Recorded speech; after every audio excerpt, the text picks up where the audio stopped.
Another way that you can work your pelvic floor is lying flat on your back. Again, put your hands right at your hip points. So your hip points, the front part of your hip bone, and just a little bit in from there. Good, Steve. Now think about lifting your balls up toward your belly without tipping your pelvis. That's a different activity. Lift up and release.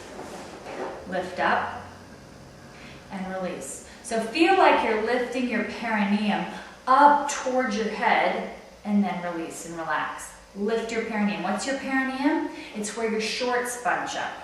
That's thanks to Andy. Lift up and release. Lift up your perineum and release. Now keep doing that. Notice when you draw your knees together, squeeze your inner thighs together. It's much more intense. It's more intense. When you lift your pelvic floor and release, it's kind of a cruel joke. Your pelvic floor is stronger with your legs together. Yeah, nature's funny.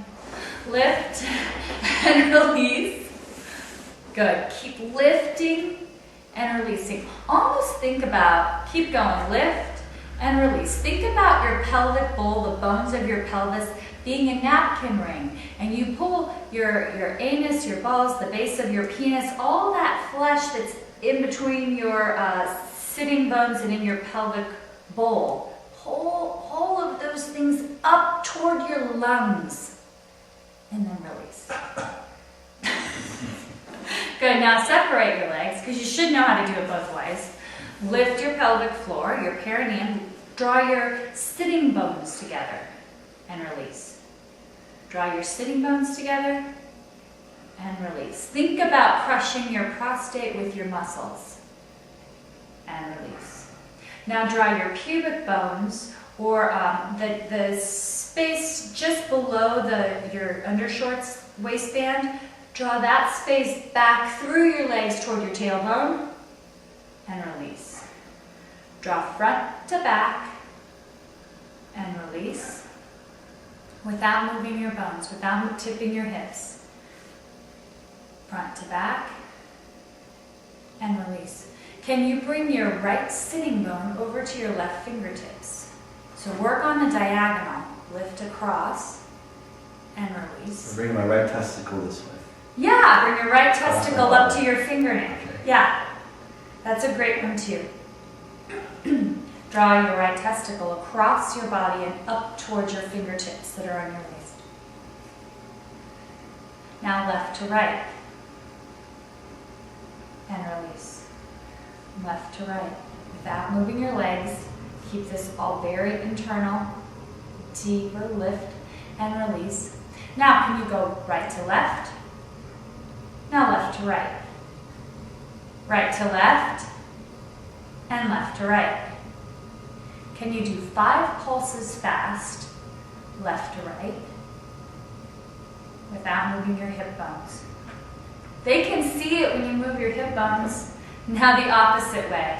Lift 5 times quickly. And release. Good. Now, Steve, tuck your pelvis, tuck your tailbone between your legs.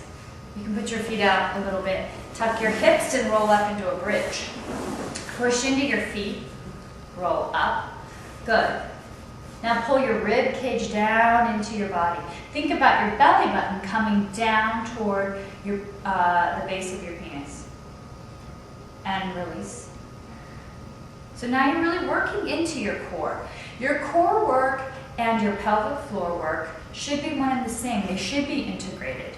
They're all part of your spine stability, of your... Anyway, I want the muscles underneath it. It's a really good time to pay deeper attention to the muscles. So this immobilizes the testicles right now. Immobilizes they're just resting. You'll get them back later. Draw your sits bones toward each other. You still feel that, yes? Correct. Okay.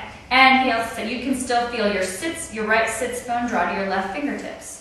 So you can still feel that diagonal sensation. It is a little more difficult because we have to also tighten our buttocks to be able to be in this bridge position. So it's hard since it's already tight to move the muscle. Well, your pelvic floor shouldn't be too much about your glute muscles anyway. So just let your glute muscles hold your hips up and think about what's in front of that. What's more forward here? Okay. You have strong legs and strong glutes. You are a marathoner. You have that available to you. If you don't have an inversion available to you, you can prop your hips up on a block or on a blanket or towels or something else. Do you want a prop? I'm fine. Okay, lift your hips up. Do the diagonals, left to right. Right sits bone to left fingertips. Left sits bone to right fingertips. Good. Now draw up through your perineum. The perineum is at the base of, is that space. If you had an erection, it would be behind your balls. You know that part that goes back and under? Feel that space and pull like the base, the very deepest, highest part of your erection that's closest to your body. Pull that part up into your waist. Can you sense that? Sure can. And release. Okay, so draw your perineum up into your waist. Can you draw it up a little higher into your kidneys?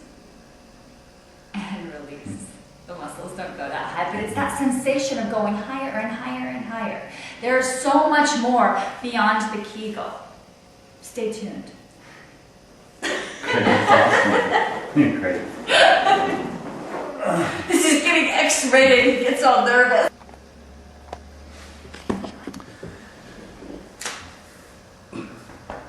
Hey Julie, we were talking about Kegel exercises, and then you talked about the pelvic floor.